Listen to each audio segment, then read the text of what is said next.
Bom dia a todos, tudo bem? Estamos aqui na Samaúma, residência artística rural em Mogi das Cruzes, e eu sou o Bhagavan Davi. Eu iniciei minha trajetória em 2003, onde comecei a fazer uma série de pinturas e aquarelas em pequeno formato, basicamente lápis e papel, um caderninho, e foi um processo bem interessante para me descobrir um artista também. Não sabia que era. E com lápis e um caderno na mão e um tanto de chuva, eu fui me entretendo e quando eu vi eu tinha feito um caderno inteiro de pinturas e desenhos. Então foi um momento bonito de descoberta, assim. E a partir desse momento, dessa descoberta das artes, né, e de algo que pode ser tão simples e acessível como papel e lápis, né, eu tive início, assim, foi minha iniciação. Bom, aí a partir dessa introdução, dessa iniciação com lápis e papel, eu consigo me expressar de alguma forma, né, de dar conta de coisas que não são tão fáceis de dizer e me comunico a partir dessa ferramenta que logo vai ficar pequena e aí eu inicio minha carreira mais propriamente dita com a pintura a óleo, com a pintura em acrílico sobre tela, começo a fazer grandes formatos e tem um processo muito interessante na Escola de Artes Visuais do Parque Lage, no Rio de Janeiro, onde eu vou estudar processo criativo, onde eu vou estudar pintura mais a fundo, aprender mais sobre técnicas e como preparar um portfólio, como preparar um currículo, como registrar o trabalho. Então, de alguma maneira, fui me profissionalizando de uma maneira bem intuitiva e orgânica, assim, não é que algo que eu já sabia que eu ia trabalhar durante muito tempo da minha vida com isso, não tinha essa expectativa. Mas em algum momento eu senti a necessidade de fazer uma formação mais sólida mesmo e fui estudar artes plásticas, vim para São Paulo em 2009, onde em 2011 eu me formo em artes plásticas, onde eu trago uma série de ferramentas que eu não tinha antes, como trabalhar com instalações, trabalhar com fotografia, e aí o meu trabalho tem um caráter, a partir desse momento, mais multimídia e consigo fazer algumas exposições coletivas, algumas exposições individuais e nesse processo de aprofundamento e de profissionalização na arte eu decido me mudar das cidades, me mudar da cidade de São Paulo e estar onde eu estou hoje, aqui em Mogi das Cruzes, na região metropolitana de São Paulo, bem entre Mogi e Bertioga, no sítio Samaúma Sará, que é uma residência artística, o qual eu sou cofundador e trabalho e pesquiso aqui também.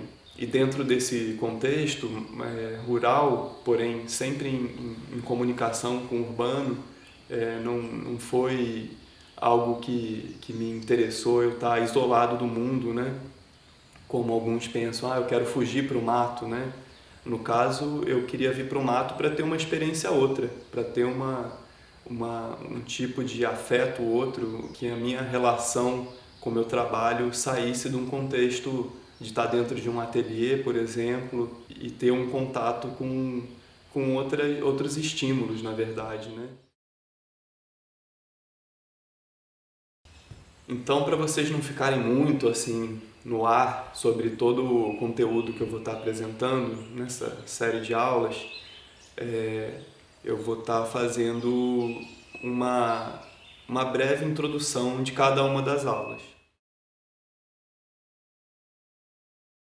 Eu vou estar tratando de temas como permacultura, reciclagem, aproveitamento de materiais, o que você tem no local, né, o que você tem disponível aí onde você está, no teu quarto, na tua sala, no teu quintal, no teu lixo.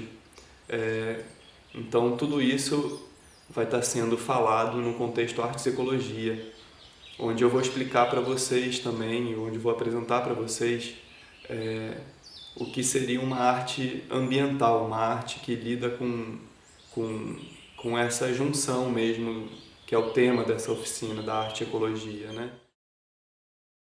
Essa relação de todo homem tem um potencial de ser um artista, ele é um artista, na verdade, né?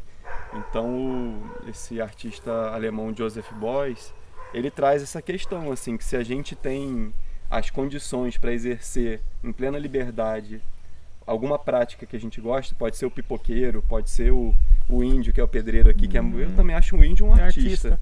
Né? E quando a gente vê um plantio, um agricultor que se relaciona com as plantas, né? Ele vai lá e pega no tomate, vê e conduz e faz a coisa com esse carinho, com esse cuidado, né? O Beuys e eu também acredito que a pessoa está fazendo um trabalho de arte, assim. Ela está exercendo a sua profissão da melhor maneira que ela pode, né? Uma coisa que ela ama, né? Eu acho que a arte vem quando você põe algo a mais no que você produz, né? Então, esse produto, eu acho que ele é um tomate que a gente põe uma energia e ele leva algo da pessoa que cuida. Eu acho que vai nele, e isso reflete tanto em qualidade como em sabor, em aparência, né? Eu acho que todo esse conjunto é algo artístico mesmo. Então, para vocês, o que é articologia? Né? Qual que, no ponto de vista de vocês, seria um trabalho ecológico, seria uma arte ecológica, né? No que eu penso, são trabalhos que têm um pequeno impacto no meio ambiente, né? O reaproveitamento de materiais, por exemplo, né? E dentro disso também o que seria uma arte política, né? Será que a arte ecologia necessariamente é uma arte política, né?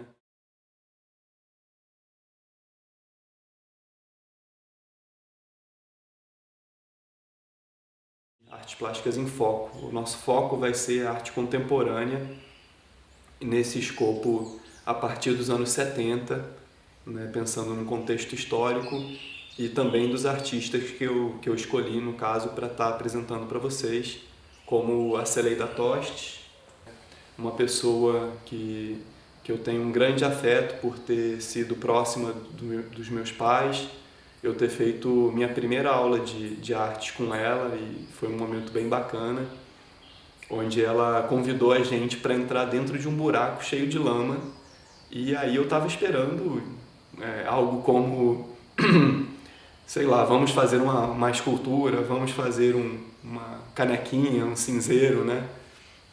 E ela simplesmente falou para todo mundo entrar dentro desse buraco e se sujar de barro e ficar convivendo com esse barro durante um tempo.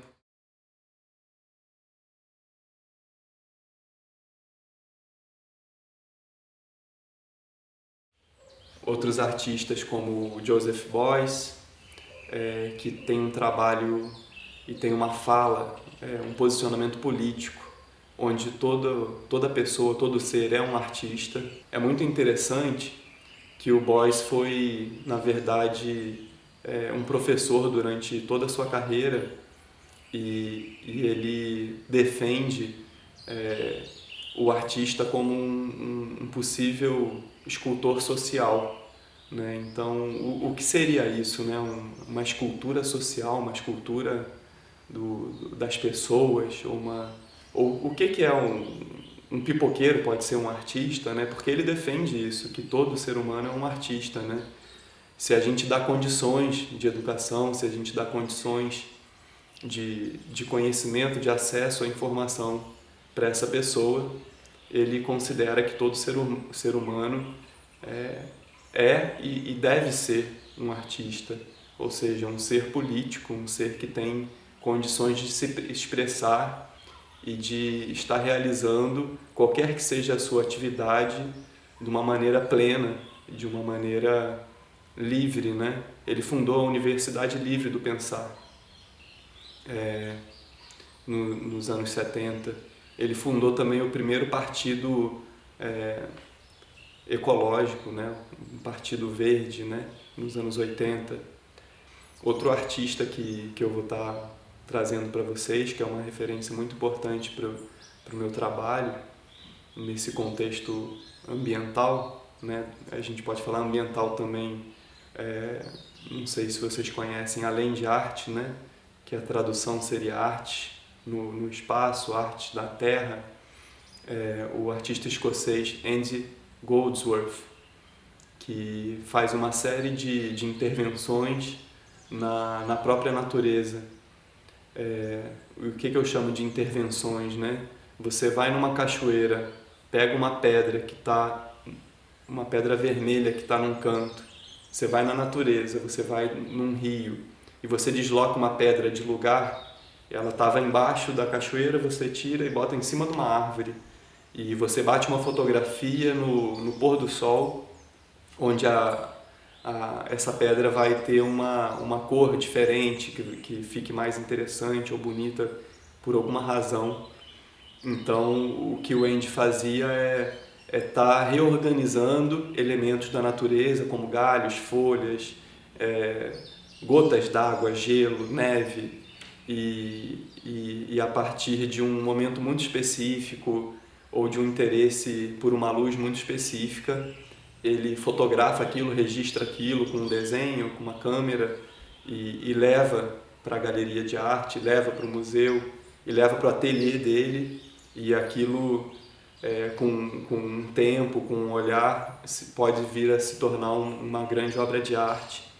E ele faz isso de uma maneira muito genial e eu acredito que vocês vão gostar bastante de conhecer o trabalho dele. Tem muita coisa no YouTube, eu vou estar mostrando alguns pequenos trechos de trabalhos dele e dentro disso os três artistas têm uma ligação muito forte com o trabalho efêmero, né? Efêmero é algo que, como uma fumaça, né? Ela se acende, você inicia uma fumaça, registra aquilo ou não, e ele aconteceu. Ele não precisa ter um corpo que vai durar no tempo, né? Ele acontece espontaneamente, ele acontece instantaneamente, e é aquilo, é aquele momento, né? Eu fiz um, depois fiz outro, e agora estou querendo fazer mais um, diferente. Uhum. Olha, isso aqui é muito bonito, né? Eu sabia que isso aí era feito na mão, Davi? Nossa, é muito bonito. Os caras, pode tirar, eles esquentavam e torciam, né? A gente só pensa naquilo, né? Só pensa em fazer aquilo ali, como que vai fazer para não errar, que madeira, se errou, você não dá para pôr tudo de volta, né? Nossa quarta aula, nosso quarto encontro, eu vou estar falando de construir um guardião, que é o tema dessa aula, é a construção, todo o processo criativo de uma bioescultura. E você também pode estar se perguntando o que é uma bioescultura, né? Porque se eu coloco no Google bioescultura, ele vai estar aparecendo uma série de procedimentos médicos estéticos, né? Para embelezamento de pele, e realmente é um termo não muito utilizado. Porém, eu gosto dessa junção, assim como na bioarquitetura, né? Esse prefixo, né? Bio, né? Quer dizer vida, né? Quer dizer algo de uso de materiais naturais, assim. Então a bioescultura ela tem um caráter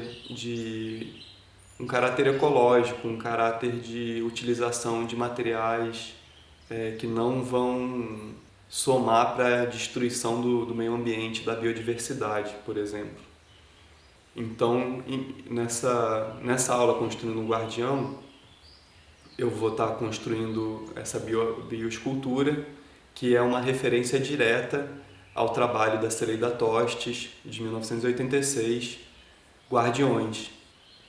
Então, eu vou estar demonstrando todo o passo a passo desse processo criativo. A escolha dos materiais, alguns desenhos, a escolha do local, a fundação dessa estrutura. Vou falar sobre bambus, vou falar sobre tratamento de bambus, a durabilidade de alguns materiais. Vou falar especificamente de como você pode testar a terra que você tem disponível no teu local, quanto que ela tem de argila, a sua composição de silt ou limo, quanto que ela tem de areia, se ela pode ser, se ela vai durar mais, vai durar menos, se ela resiste mais à água, às intempéries. Tudo isso vai ser tratado e demonstrado num passo a passo da construção dessa bioescultura Guardiões. Outro tema muito importante e às vezes um pouco esquecido no tempo, nos dias atuais, na contemporaneidade, é a ferramenta dos mutirões. E o que são os mutirões, né? Os mutirões são encontros entre várias pessoas, geralmente de uma comunidade local, por exemplo, que vão se juntar sem uma troca de dinheiro, ou seja, ninguém está sendo pago por esse encontro, e as pessoas vão se juntar para, por exemplo, fazer o barreamento de uma casa de pau a pique, ou fazer uma horta, ou revitalizar um pomar. E geralmente o que é muito bonito desse encontro, que são pessoas muito diversas, e elas vão estar, junto com as crianças, das mais pessoas de idades diferentes, vão estar se encontrando num ambiente de trabalho, porém festivo, porque existe quase como uma cerimônia social de estar se encontrando para trabalhar junto, para conversar, para escutar música, para cantar. Dentro do mutirão tem os cantos de trabalho, que são muito belos e acontecem no mundo inteiro, ou seja, é um resgate de um conhecimento ancestral que até hoje ainda é utilizado em algumas comunidades, em alguns países, e então é uma maneira de resgatar algo tradicional. Então, para todos vocês interessados, após assistir as 4 primeiras aulas, vocês vão estar podendo mandar um e-mail para mim, samaumassarara@gmail.com, para se inscreverem e poderem participar dessa série de aprofundamentos em mais 4 aulas, onde a gente vai poder se aprofundar e se conhecer um pouco melhor nesse contexto que eu vou tratar mais das artes plásticas, ou seja, uma parte mais escultural, uma parte mais de pintura, que é dividido em 4 módulos. Sonhar em lápis e papel seria a primeira aula, perguntas e respostas, aprofundamento, apresentação dos trabalhos, um convívio com algumas ferramentas como o Google Meet, que são grupos que a gente vai criar pela internet, e grupos de WhatsApp também, para a gente poder estar trocando alguns conhecimentos e tirando dúvidas, ter ferramentas para criar um processo criativo, fazer desenhos, e eu vou estar aí acompanhando todo esse passo a passo, e eu acho que vai ser bem divertido conhecer vocês e poder desfrutar dessas tecnologias para a gente criar um universo bem bonito, assim, de trocas mesmo.